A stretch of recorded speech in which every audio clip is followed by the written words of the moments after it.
So in this Microsoft Word tutorial video, I'm going to be showing you guys how to bold text here in Microsoft Word. So first thing you have to do is obviously open up Microsoft Word. Next thing you have to do is obviously type in some text. So for this demonstration, I'm going to type in the word bold.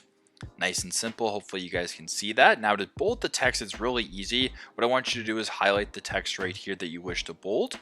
Go up to this top bar on the home screen. So make sure that the home screen or the home bar is selected.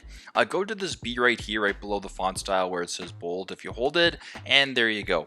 Now, if you were to type in some other text, the bold function will still remain on. Now, if you wanted to change that, simply just press it again, and then you can change that from there. So pretty straightforward, but that's how you guys can bold text here in Microsoft Word. Thanks again for watching, and hope this video helps.